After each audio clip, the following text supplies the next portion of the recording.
काफ़ी बार ये सवाल होता है कि how to improve speed in reasoning. Sir speed reasoning में इम्प्रूव नहीं हो रही है। काफ़ी बार लोग ये क्वेरी करते हैं कि सर रीजनिंग में आता तो सब कुछ है सर, बट टाइम बहुत लग जाता है, विथ इन टाइम हम कर नहीं पाते।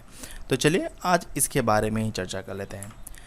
सबसे पहले आपको ये चीज़ पता होनी चाहिए कि रीजनिंग में सवाल कितने आते हैं। अगर आपने प्रिलिमिनरी एग्जामिनेशन पैटर्न देखा होगा तो रीजनिंग में आपको 35 क्वेश्चन मिलते हैं और उसका 35 मार्क्स होता है और आपको उसके लिए टाइम दिया जाता है 20 मिनट्स, यानी 20 मिनट ही आपको मिलता है।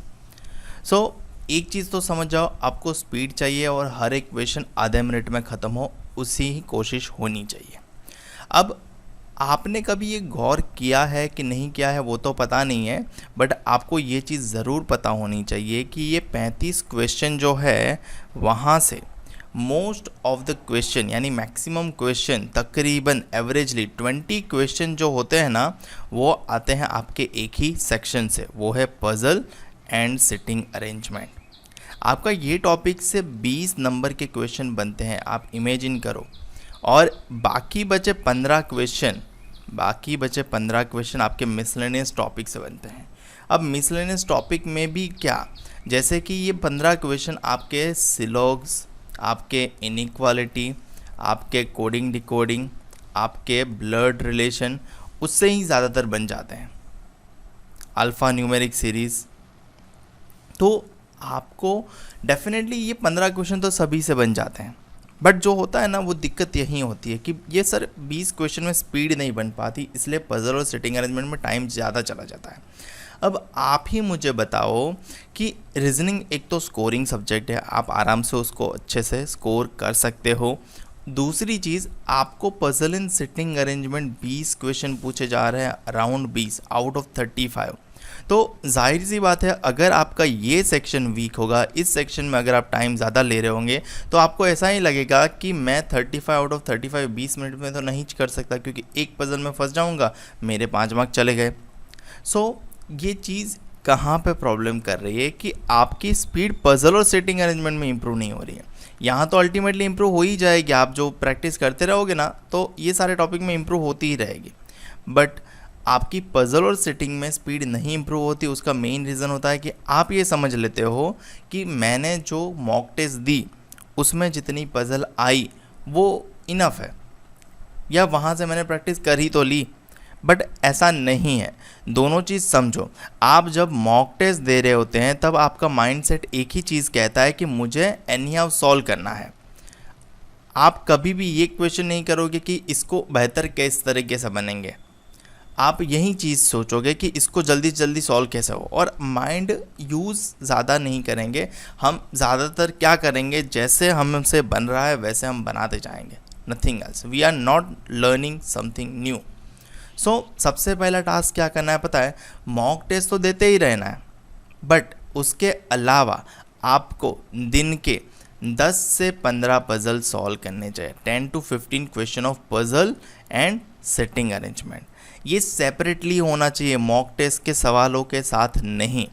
और आपको 10 पजल सॉल्व कर रहे हो तो आपको ये चीज़ ध्यान रखनी है कि 8 पजल ईजी हो और 2 पजल डिफ़िकल्ट हो, या 15 सॉल्व कर रहे हो तो आपको ये याद रखना है कि 12 पजल इजी हो और 3 पजल डिफ़िकल्ट हो। पजल इन सिटिंग अरेंजमेंट की प्रैक्टिस डेली होनी चाहिए। इससे फ़ायदा ये होगा कि आपका उस सेक्शन में कॉन्फिडेंस बूस्ट होगा, और जिनका पजल और सेटिंग अरेंजमेंट में कॉन्फिडेंस टॉप लेवल पे है उनके लिए ये चीज़ काफ़ी कॉमन है कि वो रीजनिंग में 35 आउट ऑफ 35 स्कोर कर लें, या फिर 33 आउट ऑफ 35 स्कोर कर लें। 1-2 क्वेश्चन चलो छोड़ देते हैं, बट ये चीज़ तब मुमकिन है जब आप पजल और सेटिंग अरेंजमेंट की प्रैक्टिस डेली बेसिस पे करते हो, आप उसमें डेली बेसिस पे इंप्रूव होते हो और आप उसमें डेली बेसिस पे एफिशिएंट भी बनते हो। क्योंकि अगर आप पजल और सेटिंग अरेंजमेंट में एफिशिएंट नहीं बनेंगे तो आपको उतना फ़ायदा नहीं दिखेगा, क्योंकि अल्टीमेटली आप 1-2 पजल ऑलवेज उसमें टाइम ज़्यादा कंज्यूम करोगे।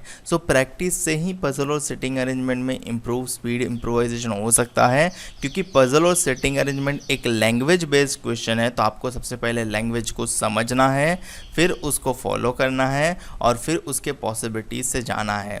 हाँ, पजल और सिटिंग अरेंजमेंट में एक शॉर्टकट है ऐसा बोल सकते हैं, और वो है अप्रोच का, कि आप किस चीज़ से शुरुआत कर सकते हो, किस कंडीशन से शुरुआत कर सकते हो। तो उसके लिए आपको पज़ल को ऑब्जर्व करना सीखना पड़ेगा, कंडीशन को नोट डाउन करना सीखना पड़ेगा और पेशेंस रखना पड़ेगा कि कौन सी कंडीशन से शुरुआत करनी है। ऐसा नहीं है कि सबसे पहले जो कंडीशन पड़ी है उसी से शुरुआत करनी है। तो ये चीज़ आप तब इम्प्रूव करोगे जब आप इसकी डेली बेसिस पे प्रैक्टिस करते रहोगे। तो आपको डेली अपने स्केड्यूल से हट के 10 से 15 पज़ल सॉल्व करने चाहिए, उसमें इम्प्रूव होने चाहिए। अब काफ़ी लोगों को कोई स्पेसिफिक पज़ल का टाइप, स्पेसिफिक सिटिंग अरेंजमेंट का टाइप परेशान कर रहा होता है, तो उनके लिए यही सजेशन दूंगा कि आपको जो स्पेसिफिक टाइप प्रॉब्लम कर रहा है उस स्पेसिफिक टाइप का आप प्रैक्टिस ज़्यादा से ज़्यादा करो। एक चीज़ कहते हैं ना, डर दूर करने के लिए सबसे आसान तरीका है कि उसका सामना करो। यानी अगर आपको ब्लड रिलेशन वाली पज़ल दिक्कत करती है तो उसकी प्रैक्टिस डेली करो। ये 8 में 3 पज़ल वही रख दो। अगर आपको अनसर्टेन पज़ल दिक्कत कर रही है तो उसी को रखो, उसी की प्रैक्टिस मैक्सिमम करो। अगर आपको फ्लोर बेस्ड पज़ल दिक्कत कर रही है तो फ्लोर बेस्ड पज़ल इंक्लूड करो। अगर आप डेली बेसिस पे 10 पज़ल भी सॉल्व करोगे तो आपके 30 डेज़ में 300 पज़ल हो जाएंगे। सो इसकी प्रैक्टिस डेली होने से ही आपको उसमें इम्प्रूवमेंट दिखेगा। तो मुझे उम्मीद है कि आपको ये चीज़ पता चल गई होगी और अब से आप वो गलती नहीं करोगे। और इस तरीके से अगर आप प्रैक्टिस करोगे तो डेफिनेटली आपको अपनी स्पीड में इम्प्रोवाइजेशन देखने को मिल जाएगा। अगर वीडियो अच्छा लगे तो लाइक कर देना, शेयर कर देना अपने दोस्तों के साथ और चैनल को सब्सक्राइब करना मत भूलना। मैं ऐसी ही हेल्पफुल वीडियो आपके लिए बनाता रहता हूं। और हमारे इंस्टाग्राम पेज को भी फॉलो ज़रूर कर लेना। इंस्टाग्राम पेज की आईडी है IBPS_गुरुजी।